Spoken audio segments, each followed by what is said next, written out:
The large wooden doors of courtroom 302 creaked open at exactly 9 a.m. on a chilly Monday morning in October.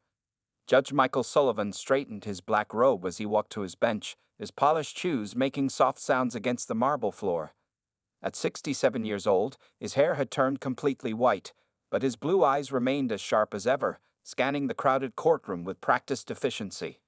The courthouse, an imposing brick building in downtown Milwaukee, had been Judge Sullivan's second home for the past 23 years. Every morning followed the same routine: coffee at 8:30, review of the day's cases at 8:45, and court in session by 9 o'clock. He took pride in running his courtroom like a well-oiled machine.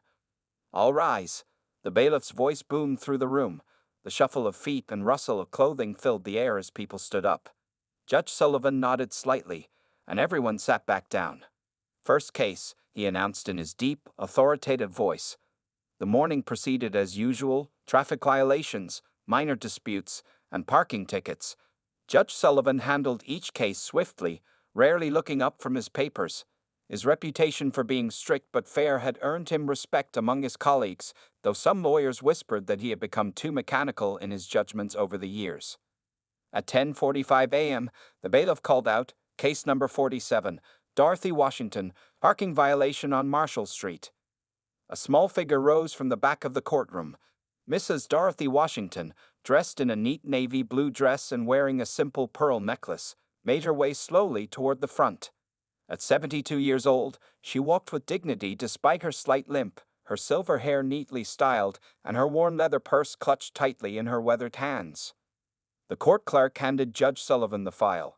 $250 fine for parking in a no-parking zone, he stated flatly, not looking up from his papers.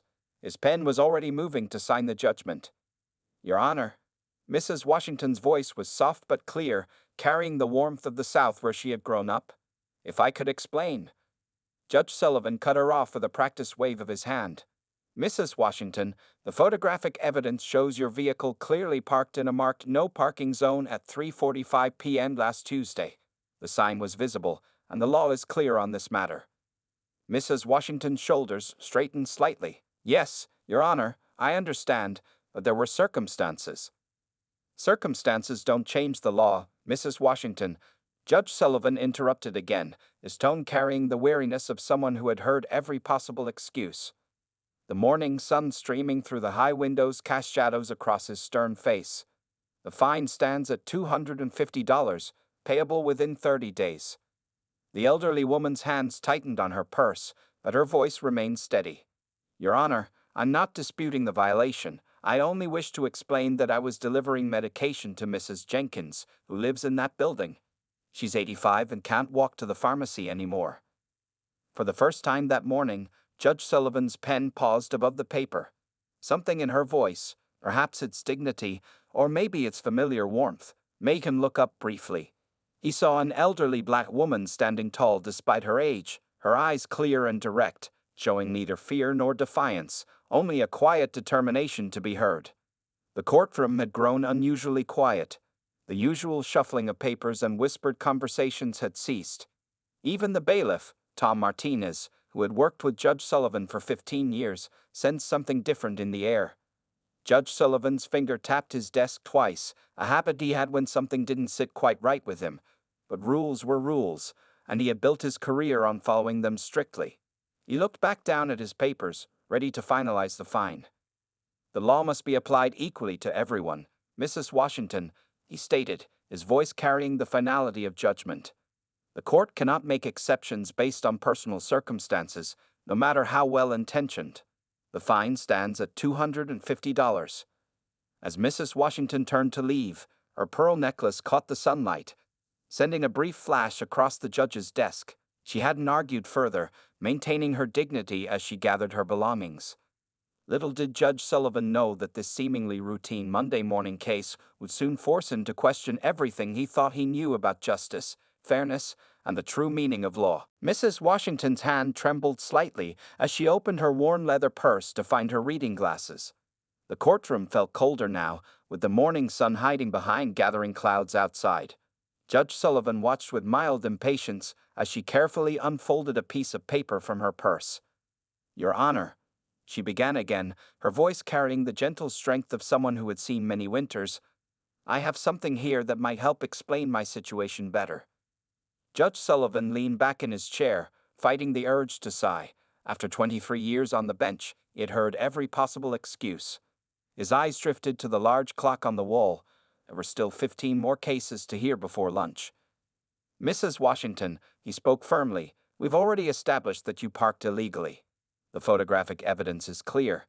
He tapped the photograph on his desk, showing her old blue Toyota parked beside a clearly marked no parking sign. The elderly woman adjusted her glasses and looked directly at him. "I understand that, Your Honor. But you see, I volunteer with the Community Senior Care Program. This paper shows my schedule. Every Tuesday, I help deliver medications to homebound seniors who can't make it to the pharmacy themselves." A few whispers rustled through the courtroom. Tom Martinez, the bailiff, shifted uncomfortably at his post. He had seen thousands of cases in this courtroom, but something about this one felt different.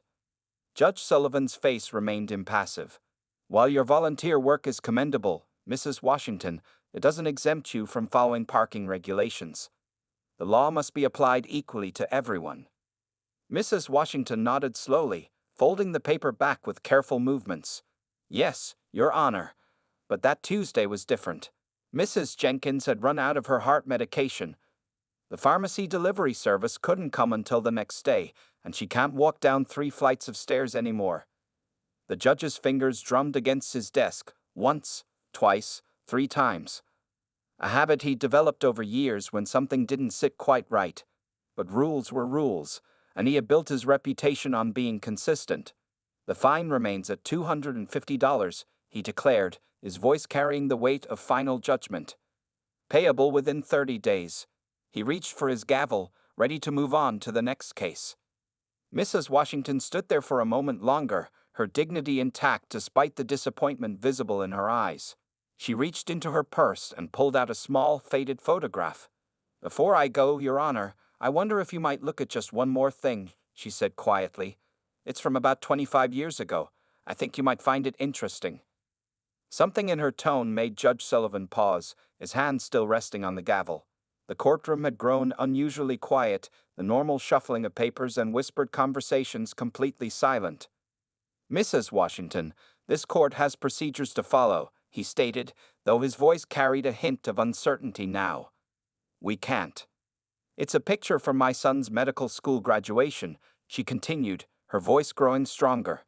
"He studied with a young man named Michael. They spent countless nights at my dining table, preparing for their exams. I used to make them my special sweet potato pie to keep their spirits up." Judge Sullivan's hand slipped off the gavel. A strange feeling began to creep up his spine as memories, long buried under years of legal procedures and courtroom protocols, started to surface. "Your son's name?" he said slowly, his voice losing its judicial authority. "What was your son's name?"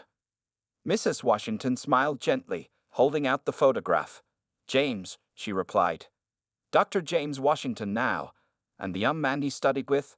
That was you, Judge Sullivan. Though back then, you were just Mike, trying to memorize human anatomy at my kitchen table." The courtroom remained frozen in silence as the judge stared at Mrs. Washington, really seeing her for the first time that morning. The stern mask of judicial authority cracked slightly as recognition dawned in his eyes. The woman standing before him wasn't just another case number. She was the mother who had fed him countless meals, encouraged him through his hardest studies, and treated him like a second son during the most challenging years of his life. And he hadn't even recognized her. The old photograph trembled in Judge Sullivan's hands. The courtroom remained silent as he stared at the image. 2 young men in graduation gowns, arms around each other's shoulders, bright smiles lighting up their faces. One was a young black man with a confident grin, the other a younger version of himself, looking far more carefree than the stern judge he had become. "Sweet potato pie," he whispered, almost to himself. The words brought back a flood of memories. Late nights surrounded by thick medical textbooks, the warm smell of cinnamon and nutmeg floating from Mrs. Washington's kitchen, and the sound of her humming gospel songs as she cooked. His hands shaking slightly, Judge Sullivan removed his reading glasses and looked at Mrs. Washington again, really looked at her this time. The strict mask he wore in court crumbled as recognition washed over him like a wave. Every Sunday, he said softly, you made us take a break from studying to join you for church. You said our souls needed feeding as much as our minds. Mrs. Washington's face softened into a warm smile. And you boys would fall asleep during the sermon because you've been up all night studying. Pastor Williams used to say you two were the most educated sleepers in his congregation. A few chuckles rippled through the courtroom. The bailiff, Tom Martinez, watched in amazement as Judge Sullivan, known for his strict demeanor, seemed to transform before his eyes. You kept a special jar of coffee in your kitchen. Judge Sullivan continued, memories rushing back. The expensive kind. You said it was only for exam nights because proper studying needed proper coffee. Maxwell House, Mrs. Washington nodded. Dark roast. James liked it with 2 sugars, but you always took it black. The judge stood up slowly from his bench, something he rarely did during proceedings. The morning sun had emerged from behind the clouds, streaming through the high windows and casting a warm glow across the courtroom. 25 years, he said, his voice thick with emotion. How did I not recognize you? How did I sit here and treat you like any other person who broke a parking law?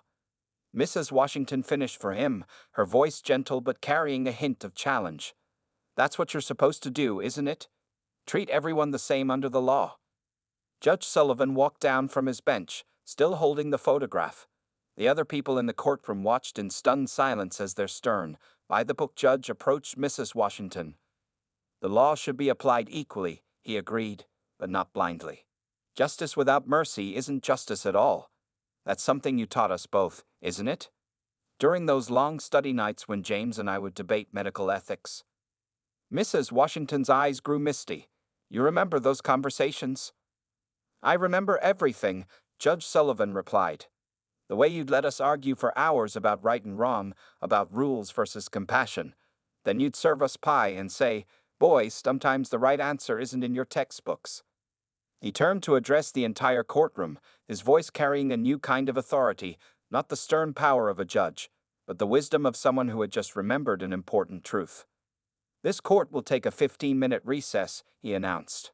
Then, turning back to Mrs. Washington, he asked in a softer voice, would you join me in my chambers? I believe we have a lot to catch up on, and, he paused, a small smile breaking through his usually serious expression, I owe you an apology about more than just a parking ticket.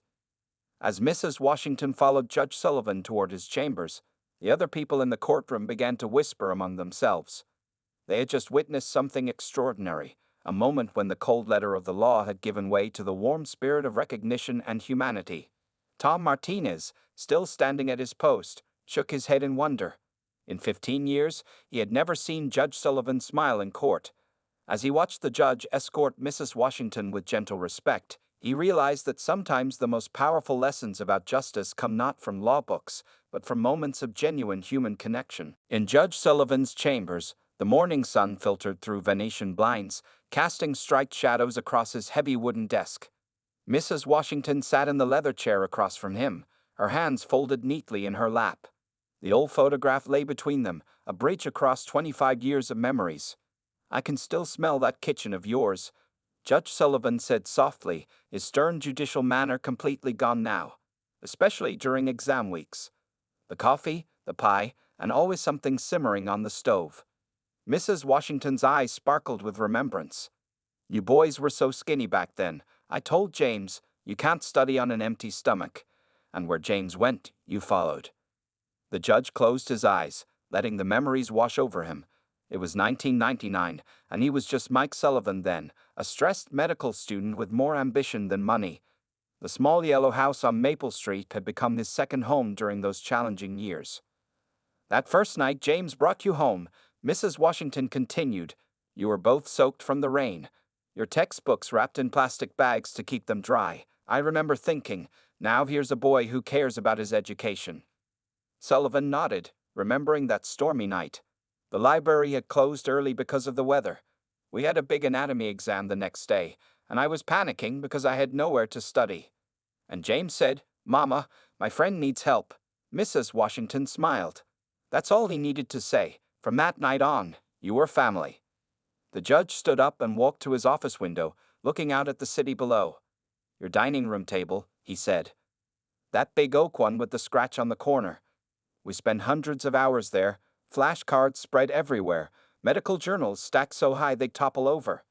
And every night at midnight, Mrs. Washington added, I'd make you boys stop studying. The brain needs rest, I'd say. You'd protest, but you always listened. Sullivan turned back to face her, his eyes moist. You worked 2 jobs back then, didn't you? At the hospital cafeteria during the day and cleaning offices at night. Mrs. Washington straightened in her chair. 3 jobs, actually. I did weekend shifts at the nursing home, too. A mother does what she needs to do to help her child succeed. But it wasn't just James you were helping, Sullivan said quietly. You helped me, too. All those meals, the quiet place to study, the encouragement when I was ready to give up. The night before your final exams, Mrs. Washington remembered. You were so nervous you couldn't eat. I made you my special chicken soup, the one with extra dumplings. And you sat with us until 2 in the morning, Sullivan added, quizzing us with our flashcards. You could barely keep your eyes open, but you wouldn't go to bed until we felt ready. Mrs. Washington reached into her purse and pulled out another photograph, this one showing 3 people gathered around that old oak table, books everywhere, empty coffee cups scattered between them.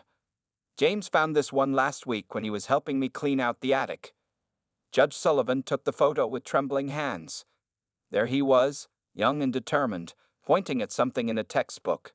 James next to him, explaining something with animated hands. And Mrs. Washington standing behind them both, one hand on each of their shoulders, her face beaming with pride.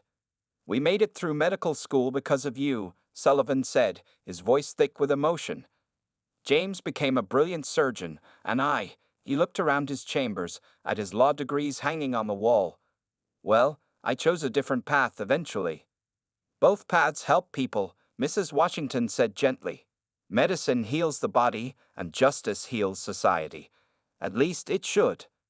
The judge sat back down heavily in his chair, looking at the parking ticket on his desk. The $250 fine suddenly seemed so small compared to the debt of gratitude he owed this woman. Mrs. Washington, he began, but she held up her hand. You used to call me Mama Dorothy, she reminded him. All James's friends did.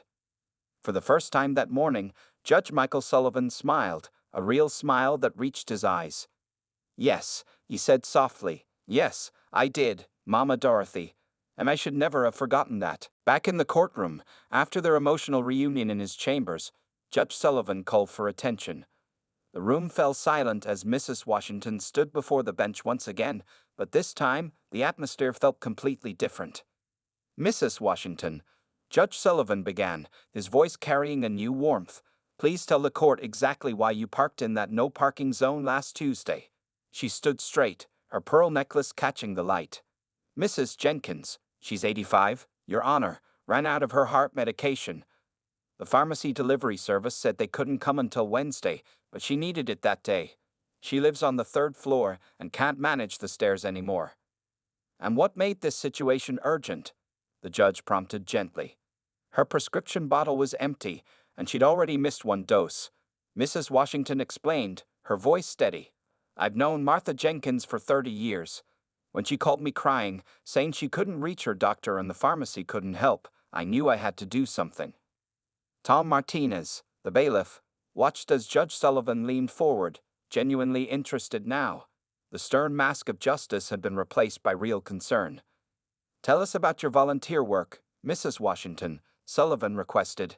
How many seniors do you help? Mrs. Washington's face lit up with pride. I volunteer with the Community Senior Care Program. We help 28 seniors in our neighborhood. Most of them live alone, and many can't drive anymore. I deliver medications, groceries, and sometimes just sit and talk with them when they're lonely. Murmurs of admiration rippled through the courtroom. Judge Sullivan nodded thoughtfully. And you do this all without pay? He asked, though he already knew the answer. The payment is in their smiles, Your Honor, she replied simply. When you get to my age, you understand that helping others is what gives life meaning. Just like all those years ago, when I helped 2 young medical students achieve their dreams. The judge stood up, addressing the entire courtroom. 25 years ago, this woman opened her home to me and her son during our medical school years. She worked 3 jobs to support her son's education, yet still found time to feed and encourage a struggling student who wasn't even her own child. He paused, looking around the packed courtroom. And today, at 72, she continues to serve others. The parking violation we're discussing occurred because she was rushing to help a senior citizen in desperate need of medication. Mrs. Washington tried to interrupt. "Your Honor, I'm not asking for special treatment." "No, you're not," Judge Sullivan agreed. "You never asked for recognition or reward for helping me all those years ago, and you're not asking for it now. But this court would be failing in its duty if it didn't recognize the difference between breaking a rule and breaking a rule to save a life." He picked up his gavel but didn't bring it down. Instead, he held it thoughtfully, as if weighing something in his mind. "Mrs. Washington, when I was a young man studying medicine, you taught me that rules matter, but compassion matters more. You showed me that through your actions every day, somewhere along the way, behind this bench, I forgot that lesson." The courtroom remained silent, hanging on every word. Even the usual shuffling of papers had stopped. "The citation for illegal parking stands," he continued, causing a few surprised murmurs. "The law must acknowledge that you did park in a no-parking zone. However," he raised his voice slightly, "this court finds that your actions were necessary to prevent potential harm to a vulnerable citizen. Therefore, the fine is suspended." But Judge Sullivan wasn't finished. He looked directly at Mrs. Washington, his voice carrying both authority and warmth. "Furthermore, this court believes that the Community Senior Care Program deserves official recognition and support. Mrs. Washington, would you be willing to meet with the court's community outreach team? I believe we can find a way to provide official parking permits for verified volunteer caregivers in emergency situations." Mrs. Washington's eyes filled with tears as she nodded, while scattered applause broke out in the courtroom. Judge Sullivan had to tap his gavel gently for order, but this time there was a smile on his face as he did so. After the court session ended, Judge Sullivan sat alone in his chambers. He had removed his black robe, and now just in his shirt and tie, he looked more like the young medical student from that old photograph than the stern judge he'd become. The afternoon sun cast long shadows across his desk, where both photographs still lay, silent witnesses to a past he'd almost forgotten. He picked up his phone and dialed a number he hadn't called in years. After 3 rings, a familiar voice answered. "Dr. James Washington speaking." Sullivan's throat felt tight. "James, it's Mike. Mike Sullivan." There was a pause on the other line, then a warm laugh. "Mike? Wait. Judge Sullivan now, isn't it? Mom told me she had court today, but I had no idea it was with you." "Your mother was in my courtroom today, James," Sullivan said quietly, "and I'm ashamed to say I didn't recognize her at first. I was about to fine her for a parking violation." "Let me guess." James chuckled. "She was helping someone again, wasn't she?" Sullivan leaned back in his chair, closing his eyes. "Delivering heart medication to an elderly neighbor. Just like how she used to help us, remember? Always putting others first." "That's Mom," James said proudly. "Still can't say no to anyone who needs help. You know, she volunteers at 3 different community programs now. At 72, she has more energy than I do." The judge opened his desk drawer and pulled out a small leather-bound notebook, his journal where he recorded important thoughts about law and justice. He began writing as he spoke.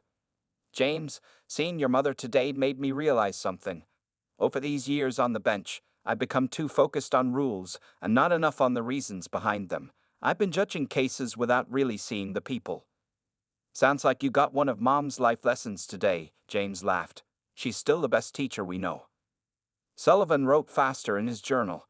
"Justice without compassion is just mechanical law enforcement. True justice requires understanding the human story behind each case." "Remember those Sunday dinners?" Sullivan asked. "How your mother would make us stop studying and join her at the table? She'd say, 'Life isn't all books and facts.'" Both men quoted together, then laughed. "She was right," Sullivan continued.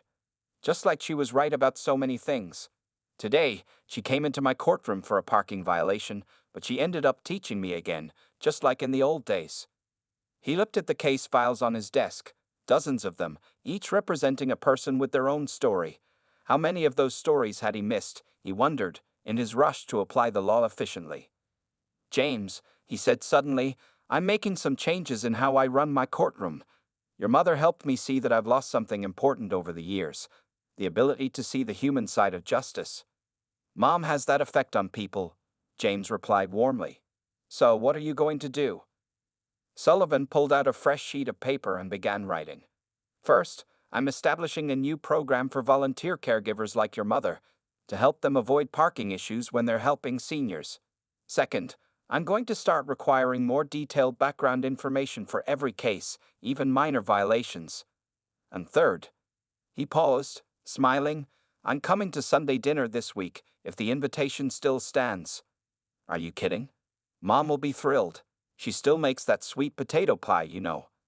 As they talked, Sullivan kept writing his plans for changing court procedures.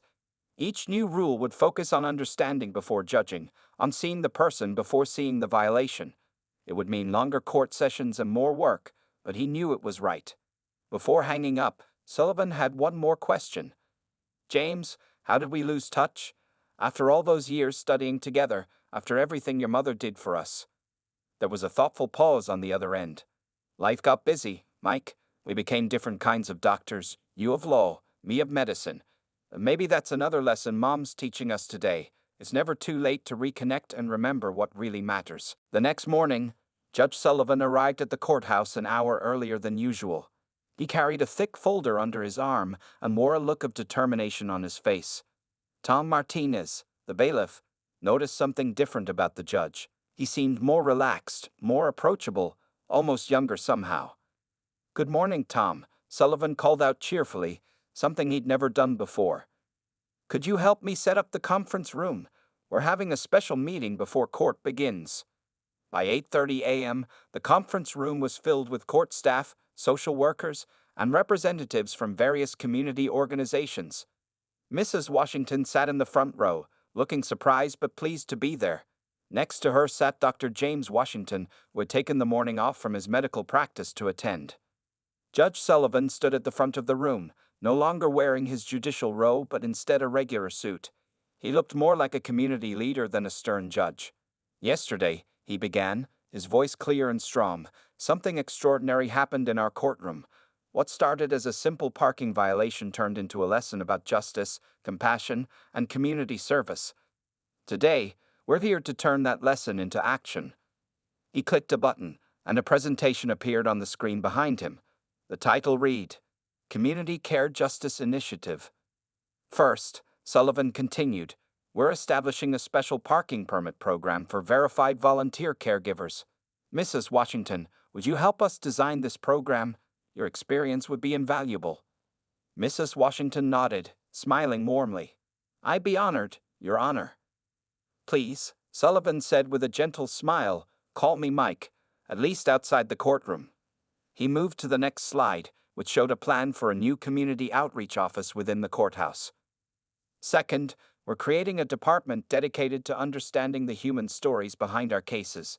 Every person who comes before this court deserves to be seen as more than just a case number. The social workers in the room nodded approvingly. One raised her hand. Will this apply to all cases, Judge Sullivan? Yes, he replied firmly. From parking tickets to more serious matters. We'll have trained staff available to listen and document the circumstances behind each case. Justice must be balanced with understanding. Dr. James Washington stood up. If I may, I'd like to offer the support of our medical center. Many of our patients are elderly or disabled. They could benefit from this program. Sullivan beamed at his old friend. That's exactly the kind of cooperation we need. The judge then revealed the third part of his plan. We're also establishing a monthly community council. Mrs. Washington, would you chair this council? Your lifetime of community service makes you the perfect person to lead this initiative. Mrs. Washington's eyes widened in surprise. Me? But I'm just a volunteer.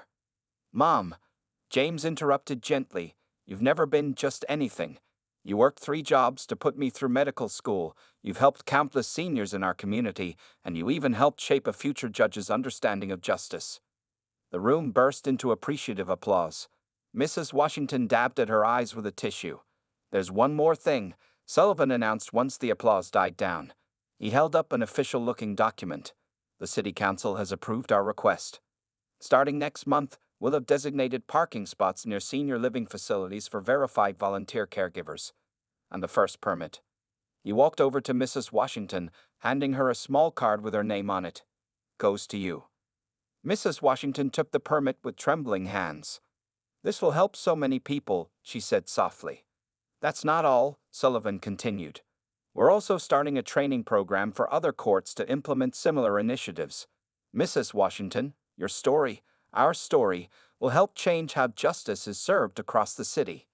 The meeting continued with detailed discussions about implementation, but Sullivan's mind wandered briefly to those long-ago nights at Mrs. Washington's dining table.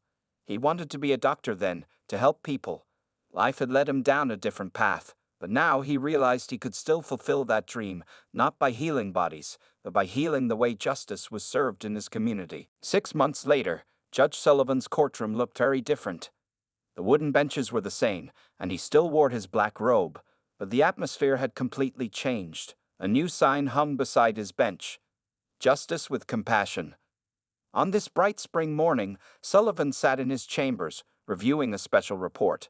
The Community Care Justice Initiative had helped over 200 senior citizens in its first 6 months. The parking permit program for volunteer caregivers was now being copied by 3 neighboring cities. A knock on his door interrupted his reading. Come in, he called out. Mrs. Washington entered, followed by James. She looked elegant as always in a blue dress, her pearl necklace gleaming. They were carrying a large covered dish that filled the room with a familiar sweet aroma. Sweet potato pie, Sullivan said, smiling broadly. Just like the old days. For our monthly community council meeting, Mrs. Washington explained. Though this one's special, we're celebrating something today. James pulled out a newspaper from his briefcase. The headline read, Local Courts Community Care Program Wins National Recognition. Below was a photograph of Judge Sullivan and Mrs. Washington, standing together outside the courthouse. The governor called this morning, Sullivan told them, his voice proud but humble. 5 more counties want to start similar programs. They're calling it the Washington Model, named after you, Mama Dorothy. Mrs. Washington shook her head modestly. I'm just happy we're helping people. Did you see Mrs. Jenkins yesterday? She's now got 3 regular volunteers helping her, and none of them have to worry about parking tickets anymore. Sullivan walked to his window, looking out at the courthouse parking lot. Several spaces now had special signs. Reserved for community care volunteers. Each day, these spots were filled with cars belonging to people who, like Mrs. Washington, spent their time helping others. Remember when you used to say, life isn't all books and facts? Sullivan asked, turning back to Mrs. Washington. You were teaching us about more than just medical school. You were teaching us about life, about community, about caring for others. James put an arm around his mother's shoulders. And she's still teaching. The medical students at my hospital now do community service hours with senior citizens. Mom's story inspired the whole program. A young clerk knocked and entered with some papers. Judge Sullivan, the morning session is about to begin. Today's first case is... No need for the details yet, Sullivan interrupted gently. First, tell me about the person. Who are they? What's their story? The clerk smiled, understanding. This was the new way in Judge Sullivan's court. People first, cases second. The next case is about Mrs. Chen, a 65-year-old grandmother who was caught speeding. She was rushing her grandson to the emergency room with an asthma attack. Sullivan nodded thoughtfully. See? 6 months ago, we might have just seen a speeding ticket. Now we see a grandmother trying to save her grandson. Mrs. Washington squeezed his hand. That's real justice, Mike. Seeing the whole picture, understanding the whole story. As they walked toward the courtroom, Sullivan noticed something that made him stop. On a bench in the hallway sat an elderly white man and a young black woman, clearly having a friendly conversation while waiting for their cases to be called. That's what this is all about, he said softly. Breaking down walls, building bridges, seeing each other as people first. In the courtroom, Tom Martinez called everyone to order. As Judge Sullivan took his place at the bench, he looked out at the faces before him. Each one had a story, each one mattered. Before we begin today's session, he announced, I want us all to remember something. 6 months ago, a parking ticket taught me the most important lesson of my career. Justice without compassion is just rules on paper. But justice with understanding, with humanity, with care for one another, that's what transforms a courthouse into a community. He looked at Mrs. Washington, sitting in her usual spot in the front row, the same proud smile on her face that had encouraged him through countless study sessions 25 years ago. "Let's begin," he said, his voice warm and firm. "And let's remember, every case is more than just a case. It's a human story waiting to be heard."